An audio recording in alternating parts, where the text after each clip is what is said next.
Estás escuchando Radio La Inolvidable.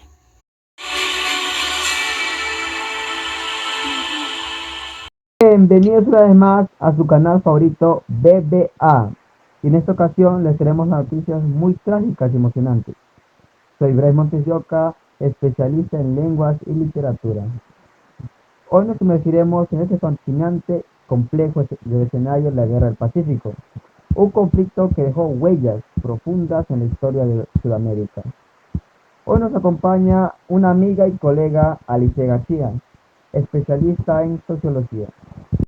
Hola a todos, ¿cómo se encuentran el día de hoy? La que les habla es Alice García, como ya me presentó mi amigo y colega Bryce. Hoy nos acompañarán a este viaje que daremos a conocer el proceso de la Guerra del Pacífico, pero antes agradecerlos por elegirnos y sincronizarnos. Así que tomen asiento y disfruten de esta emisión de radio. Comencemos. Hoy hablaremos sobre estos conflictos que tuvo consecuencias, pero debemos saber quiénes fueron los personajes que estuvieron en esta historia. Encontramos a Hilario Daza, al necio de Mariano Ignacio Prado y Aníbal Pinto. ¿No sabes quiénes son? Pues quédate a escuchar esta grandiosa historia, la Guerra del Salitre, que fue más que un conflicto militar. Fue una convergencia de intereses económicos y políticos que reconfiguraron la geografía y las relaciones en la región. Entonces, comencemos. La Guerra del Pacífico también fue conocida como la Guerra del Salitre. Fue un conflicto bélico que tuvo lugar entre el año 1879 a 1884 en América del Sur. Este conflicto involucra a Perú, Bolivia y Chile. Se desencadenó principalmente por disputas territoriales y económicas relacionadas con la explotación de recursos naturales, como el salitre, que fue un mineral utilizado en la producción de fertilizantes y explosivos. En el siglo XIX, las tensiones entre Chile, Bolivia y Perú aumentaron, debido a las disputas territoriales y económicas. Bolivia, que controlaba la región del desierto de Atacama, decidió imponer impuestos en las exportaciones de salitre, afectando directamente a las empresas chilenas. Y Chile buscaba expandir su influencia y asegurar el acceso a los recursos naturales, pero el 5 de abril de 1879 declaró la guerra. Pero entonces, inicialmente la guerra es entre Chile y Bolivia. ¿Cómo intervino Perú, mi colega Liceo? Exacto, mi colega Bryce. Inicialmente, la Guerra del Pacífico tuvo origen entre la disputa entre Bolivia y Chile. Sin embargo, el necio Mariano Ignacio se involucró en este conflicto debido a los acuerdos y alianzas previas entre los países sudamericanos. Debemos aclarar que Perú, desde un inicio, fue mediador de paz, que siempre trató de que las relaciones entre Bolivia y Chile se calmaran. Exacto, la alianza entre Perú y Bolivia estaba basada en el Tratado de Alianza Defensiva, que fue firmado en el año 1823, que establece que si uno de los países era atacado por una potencia extranjera, el otro país acudiría a su ayuda. Pero cuando Chile ocupó Antofagasta, Bolivia invocó a este tratado, llevando a que Perú se lograra unir a la guerra. La intervención de Perú amplió la escala y la complejidad del conflicto, llevando a ser conocido como la Guerra del Pacífico. Y compañero Bryce, ¿sabías que Chile lanzó una ofensiva naval y terrestre ocupando la ciudad costera de Antofagasta en el año de 1879? Las hostilidades se extendieron rápidamente y se libraron importantes batallas como la batalla de Tacna y la batalla de Arica. Bolivia se unió a la guerra, aunque sus fuerzas no lograron detener el avance chileno. Después de la ocupación de Antofagasta, las hostilidades se extendieron rápidamente. Las fuerzas chilenas fueron lideradas por el general Erasmo Escala, que lograron avanzar hacia el lugar norte en mayo de 1880. En él se libró una batalla de Tacna, donde las fuerzas chilenas se enfrentaron a las fuerzas peruanas. Entre los comandos peruanos se destacó el general Juan Buendía. Así es, mi colega Bryce. Y luego de la guerra también se extendió la región de Arica, donde se libró la batalla de Arica en 1880. Aquí destacó la figura del héroe militar peruano, Como todos los conocemos, Francisco Bolognesi, claro que sí, quien comandó las defensas peruanas. La ciudad cayó en manos chilenas después de los intensos combates. Chile continuó avanzando hacia el norte, enfrentando las fuerzas peruanas que fueron cruciales como la batalla de Chorrillos y la batalla de Miraflores en Lima. El ejército chileno fue liderado por el general Manuel Becreado. Demostró ser formidable y Lima cayó en enero de 1881, marcando un punto de inflexión en la guerra. Terrible situación, la verdad, mi colega Bryce. Pero, ¿quién fue Francisco Bolognesi? Pues Bolognesi provenía de una familia militar y desde joven demostró habilidades en la carrera militar. Durante la Guerra del Pacífico sirvió como coronel en el ejército peruano y se le encomendó la defensa de Arica, una ciudad estratégica en la frontera de Chile. Con la batalla prácticamente perdida, Bolognesi tomó la decisión de elevar aún más el espíritu de sus tropas. Montó a un caballo y tomó la bandera peruana y se cargó hacia las líneas enemigas en un acto heroico. Su objetivo era inspirar a sus hermanos hombres y demostrar que estaban dispuestos a luchar hasta el final por su patria. Una persona admirable, Francisco Bolognesi, pero lamentablemente la carga de Bolognesi no logró cambiar el curso de la batalla. Arica finalmente ocupaba ya las fuerzas chilenas y Bolognesi perdió la vida en el combate, convirtiéndose en un mártir y un símbolo de resistencia y patriotismo peruano. Otro héroe que para mí es una suma importante y es mencionar al coronel Alfonso Ugarte, que sirvió en el ejército peruano. En la batalla de Arica fue librada el 7 de junio de 1880. Fue uno de los enfrentamientos finales que fue basta en las fuerzas peruanas y chilenas. Ugarte comandaba el batallón de Cepita, que era la unidad de infantería peruana que tuvo un papel destacado en la defensa de la ciudad de Arica. Claro que sí, mi colega Bryce. La situación era desesperada para las fuerzas peruanas, ya que Arica estaba rodeada y derrotada que parecía inevitable. Gran coraje y lealtad a su país. Alfonso Ugarte tomó una decisión valiente. En un acto heroico, montó a caballo y cargó contra las líneas chilenas llevando consigo la bandera peruana. Su intención era elevar el ánimo de sus tropas y transmitir un mensaje de valentía. Desafortunadamente, mi colega dice, este acto heroico de Alfonso Ugarte fue en vano, ya que las fuerzas tácticas que hacía el ejército chileno lograron la batalla y lograron ocupar Arica. Ugarte perdió la vida en ese enfrentamiento, convirtiéndose en un símbolo patriótico. Su gesto heroico acampó la gran bandera peruana, pero también cayó en manos enemigas, que quedó grabada en la memoria colectiva de Perú. Y se le recuerda como un mártir del Perú. Mira pues mi colega Bryce, ahora tenemos a dos personajes muy importantes que lo reconocemos por su sacrificio y patriotismo en el Perú. Pero ahora iremos a un corte comercial. ¿Sabes por qué Fanta va tan bien con tus comidas? Porque al igual que Fanta, hay comidas que son todo color. Esas para las que no hacen falta seguir reglas o para las que no hay que poner en la mesa.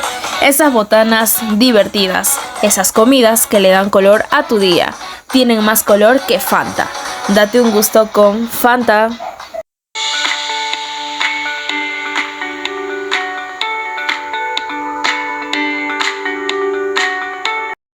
Y ya estamos de vuelta. Estamos explorando la tercera campaña marítima, un capítulo fascinante que se desplegó principalmente en los años 1880. Este periodo fue como una danza estratégica sobre las olas, donde las flotas de Chile, Perú y Bolivia se disputaban en el control de los mares del Pacífico. Ahora hablaremos sobre la batalla de Angamos, librada el 8 de octubre de 1879. Se alza como un espectáculo épico en la memoria naval. El Huáscar, buque insignia peruano comandada por el intrépido almirante Miguel Grau. Para los que los conozca, el Huáscar es un símbolo de poder y coraje. Surcaba las aguas bajo la mirada atenta del almirante peruano Miguel Grau.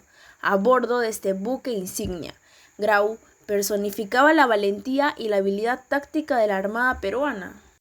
pero el destino había preparado un encuentro ineludible en los horizontes de la flota chilena que fue guiada por el comandante Arturo Prat.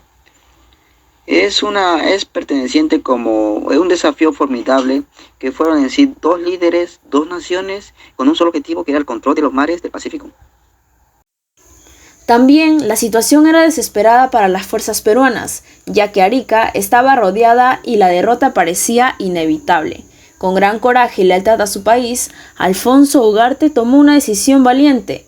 En un acto heroico, montó a caballo y cargó contra las líneas chilenas, llevando consigo la bandera peruana. Su intención era elevar el ánimo de sus tropas y transmitir un mensaje de valentía. En ambos no solo fue una prueba de fuerza, sino también un duelo de habilidades tácticas, como fue la batalla con el Huáscar. El Huáscar fue superado numéricamente por las fuerzas chilenas, que ellos mismos atacaron ferozmente, pero después de un tiempo que fueron rodeados y superados en número, finalmente, tras resistencia valientemente del Huáscar, cayó en manos chilenas. Pero también la batalla de Angamos concluyó con la captura del Huáscar, el símbolo peruano de resistencia. Fue un capítulo épico que marcó la historia naval de la Guerra del Pacífico, llevándose consigo la vida del intrépido almirante Miguel Grau. En tierra, Perú tenía un brujo. Ustedes se preguntarán quién era ese brujo. Mi querida colega Lice les dará la respuesta. Qué buena pregunta, mi colega Bryce. A ver, déjame pensar. ¿Que no fue Andrés Avelino Cáceres? Que fue también conocido como el Brujo de los Andes. Cáceres fue una figura militar que destacaba fuertemente en Perú contra la ocupación chilena. Después de la caída de Lima, Cáceres organizó la resistencia en la sierra peruana, utilizando tácticas de guerrilla. Estas tácticas al atacar con Chile fueron, como imaginarse, fueron las llamas en una guerra. En sí fue que Cáceres logró usar llamas, fuego en la guerra. ¿Llamas? ¿Cómo que usó llamas? ¿Es verdad? Así es, fueron utilizados llamas, fuego. Dada la topografía occidental de la región, Cáceres podría haber empleado llamas, animales nativos de la zona, para camuflarse su posición y también desorientar a las fuerzas chilenas. Las llamas, como un pelaje claro y que no es una presencia común de la sierra, podrían haber, él mismo utilizó eso para distraer la atención de Chile y no poniendo verdaderamente su posición de las fuerzas peruanas. Colega Bryce, también es importante señalar que estas tácticas son especulativas y no hay evidencia histórica específica que respalde su uso. Sin embargo, demuestran la creatividad y la adaptabilidad que podrían haber sido necesarias en las tácticas de guerrillas implementadas por Cáceres y sus fuerzas en las resistencias contra la ocupación chilena en la sierra peruana. Después de la ocupación de Lima por parte de Chile en enero de 1881, las hostilidades chilenas del Pacífico continuaron, aunque a un ritmo menos intenso. Las fuerzas chilenas habían logrado un importante avance territorial y lograron un desarrollo. Finalmente, en octubre de 1883 se firmó un tratado que fue llamado el Tratado de Ancón entre Chile y Perú, marcando el cese de las hostilidades y establecimiento de las condiciones de paz. Así es, según los términos del tratado, Perú cedió a Chile vastos territorios, incluyendo la provincia de Tarapacá y la ciudad de Tacna. Esta cesión territorial fue una de las consecuencias más significativas de la Guerra del Perú. Bolivia, que ya había perdido el acceso al mar. Después de la batalla de Tacna, Bolivia logró hacer un tratado amistoso con Chile, como fue el resultado, ya que él perdió oficialmente el departamento litoral que lo unía a una salida al océano. Qué triste historia, la verdad. Pero en el tejido de la historia se descubren las huellas del pasado que dan forma al presente. La Guerra del Pacífico, con sus episodios de conflicto y resiliencia, es un recordatorio tangible de cómo las decisiones de ayer reservan en las realidades de hoy. Conocer esta historia no solo implica comprender las páginas escritas, sino también reconocer las cicatrices que han dejado en las tierras y en las relaciones entre naciones. Así es, al conocer la historia abrimos las puertas al entendimiento y a la construcción de puentes entre cultura y naciones. Nos convertimos en guardianes de la memoria y responsables de tejer los hilos del pasado. En la trama que le muestro presente, en cada relato histórico encontramos no solo el eco de lo que fue, sino también la promesa de lo que podría ser. Y no lo olvides, en las páginas del pasado encontramos las raíces de nuestro presente y las semillas de nuestro futuro. Ahora, como habíamos dejado nuestras páginas abiertas para que hagan cualquier tipo de pregunta sobre la Guerra del Pacífico, vamos a entrevistar a 3 personas que responderán estas preguntas que nos hizo el público. Pero antes iremos a un corte comercial. Me desperté del sueño eterno. El aire viaja con ese aroma único donde empiezo a recordar. Me convierto en agua, me uno al fuego, transmuto a la tierra, vuelo. Gracias por hacerme vivir por siempre. La costeña, el sabor nunca muere.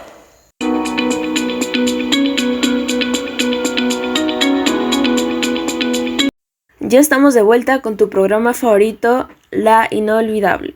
Sigamos, en esta oportunidad le tendremos una invitada muy especial, que es la señorita Nielsi Montes de Oca, especialista en historia del Perú. En esta ocasión nos dará sus opiniones y respuestas a las siguientes interrogantes que nosotros le daremos. Doy paso a la señorita. Yo le haré unas preguntas. ¿Cómo habría evolucionado las relaciones diplomáticas entre los países involucrados si el resultado de la guerra hubiera sido diferente? Pues muy buenas noches, Bryce. Muchas gracias por invitarme a conversar sobre la Guerra del Pacífico. Pues en respuesta a tu pregunta, pues te comento que si el resultado de la guerra hubiera sido diferente, es decir, si en este caso Chile, Perú y Bolivia hubieran alcanzado acuerdos diferentes o si alguno de los países hubiera logrado la victoria significativa, pues necesariamente las relaciones diplomáticas entre los países involucrados podrían haber evolucionado de manera bastante diferenciada. ¿Cómo así? Pues primeramente en el escenario de Chile, digamos que Chile perdiera la guerra, Chile habría enfrentado consecuencias territoriales y económicas también, teniendo que ceder parte de su territorio ganado durante la guerra, en este caso a Bolivia y a Perú. Perú y Bolivia podrían haber buscado condiciones más favorables para Chile en términos de indemnización y de acuerdos de territorio, y Chile podría haber experimentado un resentimiento hacia sus vecinos, como serían pues Perú y Bolivia, ¿no? En el escenario en el que Perú y Bolivia perdieran, pues Chile podría haber consolidado su dominio sobre territorios peruanos y bolivianos, que ya lo hizo, claro, al llevarse una parte del territorio peruano. Perú y Chile, Perú y Bolivia podrían haber enfrentado duras condiciones de paz, posiblemente con pues pérdidas de territorio significativo y pérdidas demasiado económicas. En el escenario en el que pues se hubiera alcanzado un acuerdo equitativo, que no se dio en este caso, las potencias hubieran logrado establecer límites de fronteras justas y de acuerdos comerciales que beneficien a las 3 partes, ¿no? O las relaciones diplomáticas podrían haber sido más estables, con una cooperación económica y política a largo plazo, y a la vez pues las posibilidades de conflicto a futuro en los países habrían disminuido significativamente, ¿no? Es importante tener en cuenta que las relaciones diplomáticas están influenciadas por una serie de factores, incluyendo las políticas de cada país, los cambios de liderazgo y las alianzas que se generan entre ellas, ¿no? Y en eventos históricos. Además, pues resulta bastante necesario analizar lo que es el evento de Chile, Perú y Bolivia en la guerra, ¿no? Y pues determinar muchos más factores de lo que ya se mencionó. Excelente respuesta. Ahora vamos con la siguiente pregunta. ¿En qué medida la tecnología militar en ese momento influyó la estrategia y el desarrollo táctico de la guerra? Respuesta, señorita. Tienes razón que la tecnología militar de ese tiempo influyó demasiado en la estrategia del desarrollo que había en la guerra. Acaba una siguiente pregunta. ¿Cuáles fueron las implicaciones étnicas de las decisiones tomadas por los líderes militares? Mira, si vamos a hablar de tecnología, considero que estamos hablando de ferrocarriles, artillería, ese tipo de cosas, ¿cierto? Pues, si bien es cierto, la Guerra del Pacífico se libró en 1879, en una época en la que la tecnología militar estaba, ¿cómo decirlo?, experimentando cambios significativos, aunque aún estaba lejos de los avances de la Primera Guerra Mundial, claramente, que ocurrió en décadas después. Pero algunos elementos claves de la tecnología en la época fue la estrategia que la llevaron a cabo. Por ejemplo, los ferrocarriles de la época permitieron un movimiento más rápido de las tropas y suministros durante la guerra en ambos lados, utilizando ferrocarriles para desplazarse hacia el frente y reforzar posiciones de manera estratégica. Ahora también tiene mucho que ver lo que es la artillería, puesto que desempeña un papel indispensable. Cañones, obuses eran fundamentales en las tácticas defensivas y ofensivas, claramente. La tecnología de la artillería influyó en lo que es la planificación de asaltos y barricadas a la defensa. Otro recurso que tenían en la época era la telegrafía. Su aplicación en la guerra permitió realizar comunicaciones más rápidas con el cuartel y las fuerzas de campo de batalla, y esto mejoró las tácticas, ¿no? Los navíos, cómo olvidarlo, las flotas navales juegan un papel importante. La manera en que los barcos de madera, navíos de hierro influyeron en la capacidad de resistir la fuerza del enemigo por mar, ¿no? La infantería y las tácticas de trincheras, aunque pues esas tácticas fueron más desarrolladas por la guerra mundial. En la Primera Guerra Mundial hubo algunos elementos de la guerra de las trincheras que se desarrollaron también en la Guerra del Pacífico, ya que se utilizaban las trincheras para proteger las fuerzas y como parte de estrategias defensivas. Ahora tenemos lo que son los caballos y la estrategia de caballería, aunque pues los caballos estaban en esa época en tiempo de declive, por supuesto que llegaba la era industrial. Aún desempeñaban un papel de alguna manera táctica militar. La movilización proporcionada por la caballería tenía suma importancia, puesto que no eran tan sentidos. Si bien es cierto, la tecnología de la época influyó bastante, pero más las estrategias y las tácticas con las que las utilizaron. También tenía que ver lo que es los factores geológicos y la capacidad de liderazgo y pues la capacidad de escucha de los ejércitos, ¿no? Así es. Ahora plantearemos la siguiente interrogante. ¿Cómo habría sido el escenario mundial si la Guerra del Pacífico hubiera coincidido con otros conflictos importantes que hubo en la historia? Cabe aclarar que la Guerra del Pacífico fue un conflicto regional centrado en la Sudamérica y específicamente entre Perú, Chile y Bolivia. Si la Guerra del Pacífico hubiera coincidido con las tensiones entre las potencias, podría haberse desarrollado una intervención extranjera en Sudamérica, lo que sea para apoyar o contener a los países en guerra. La influencia de países como son Reino Unido, Francia o Alemania podrían haber tenido un impacto importante en el resultado del conflicto, considerando que el Reino Unido y Alemania tienen como aliados estratégicos a Perú.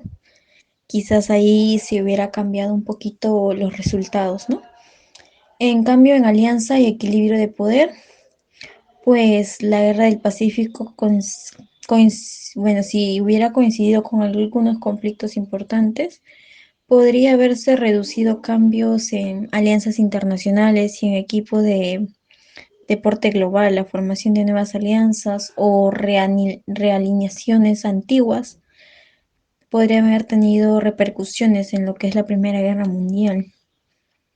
o la coincidencia en otros conflictos podría haberse involucrado como alianzas, negociaciones o alteraciones en lo que son acuerdos internacionales. Ahora, en lo que es el sentido cultural, pues la saturación de información de diferentes conflictos en simultáneo podría haber moldeado la perspectiva del pueblo o de las políticas, así como de los países, y pues generando una alteración en común, ¿no? Es importante aclarar que estas serían pues como que especulaciones de mi parte sobre los resultados, pero eso sí requiere de un análisis complejo de los eventos, ¿no? Y circunstancias especiales. Excelente respuesta, señorita. Ahora le plantearé una siguiente interrogante más. ¿Crees que existían oportunidades perdidas para la diplomacia y la reducción pacífica antes que el conflicto escalara a la guerra? Pues al analizar la historia se puede identificar algunas oportunidades para la diplomacia y la resolución pacífica antes de haber llegado pues al desenlace que ahora conocemos como Guerra del Pacífico, ¿no? Antes del estallido de la guerra hubo varias ocasiones en que los países involucrados pudieron haber tenido soluciones de negociación para resolver las diferentes disputas que tenían, ¿no? Sin embargo, las tensiones acumuladas y la falta de compromiso mutuo llevaron a veces a hacer más difícil las negociaciones bilaterales, ¿no? Por otro lado, la comunidad internacional o otras potencias podrían haber desempeñado un papel importante o más activo como mediadores en las disputas, y pues la intervención de terceros hubiera sido pues de lo más favorable para promover el diálogo y soluciones pacíficas, y podría haberse evitado pues el conflicto armado. Mm, o también hay un término que se conoce como arbitraje internacional, que quiere decir que es la opción de que los países podrían haber considerado para resolver diferentes problemas, ¿no? La voluntad de someter un arbitraje y aceptar sus resultados no siempre fue bueno, pero en este caso considero que hubiera sido indispensable. Las firmas de tratados o acuerdos bilaterales hubieran sido, pero la manera de establecer formas y límites claros y resolver las disputas sin necesidad de llegar a un conflicto armado. Sin embargo, cabe aclarar que las negociaciones y el conflicto para llegarse a tal acuerdo fue difícil, y pues suelen haber diferencias, ¿no? Y hasta el diálogo. El diálogo es fundamental y creo yo que hubiera sido esencial en el contexto histórico, pero también depende de la ideología que tengan los líderes y de la dinámica armada que contenga cada país, ¿no? Acá le voy a una última pregunta que nos plantearon nuestro público, que nos dice, ¿cuál fue el impacto psicológico a largo plazo en las poblaciones de los países que fueron involucrados y cómo podía haber afectado a la estabilidad regional en las posteriores? En las décadas posteriores. Pues si vamos a hablar de lo que son impacto psicológico, considero yo que pudo haber tenido traumas colectivos al experimentar una guerra, claro, pérdidas de vida, desfallecimientos, desplazamiento, huida, sufrimiento, violencia. Pudo haber dejado traumas colectivas tanto en la población peruana, chilena y hasta boliviana, ¿no? Y las futuras generaciones pudieron haber heredado esas diferentes experiencias psicológicas y sus aspectos como ansiedad, depresión. Por otro lado, pues la participación en la guerra y la percepción de victoria o derrota pudo haber influido en lo que es los sentimientos de nacionalismo y orgullo en la población. Como en este caso, Perú está orgulloso de varios héroes peruanos, Chile está orgulloso de haber conquistado el Huáscar, y cosas de ese modo, ¿no? Y hubieran influido tanto en el subir el ego y disminuirlo de cada país. Eh, También pudo haber contribuido en la desconfianza que tenían los pobladores. ¿Por qué? Bueno, en este caso vayámonos más a Perú porque confiaron en su presidente y ese presidente lo abandonó, y pues genera desconfianza, genera resentimiento, genera impotencia en ellos, o bien podría haberse afectado la identidad nacional. Bueno, debemos considerar que la guerra a menudo lleva a la reevaluación y reconstrucción de la identidad nacional. Muchas veces los países que podrían verse involucrados buscan definir su identidad y términos en la experiencia de la guerra. Influye mucho en las políticas y en la sociedad, ¿no? El trauma que llegaría después de la guerra no resuelta, pues muchas veces se ha analizado que pueden contribuir en ciclos de violencia, las tensiones persistentes entre los países, generar resentimiento muchas veces emigrantes que están en ese país se ven pues perjudicados, ¿no? Es importante destacar que estas son, ¿cómo decirlo?, opiniones mías de los impactos psicológicos que pudieron haber tenido la población. Ahora pasamos a las siguientes interrogantes con nuestro compañero que también está estudiando sociología en la Universidad de Harvard. Su nombre es Miguel Ángel García Espinosa. Entonces, empecemos con la primera pregunta. ¿Cuál fue el papel real de la inteligencia militar en el desarrollo de la guerra y cómo podría haber cambiado si se hubiera utilizado diferentes métodos de espionaje? Buena pregunta. El papel fundamental de la inteligencia militar era la recopilación de información estratégica y táctica sobre las fuerzas enemigas, haciendo así que los comandantes de ese tiempo tomen buenas decisiones.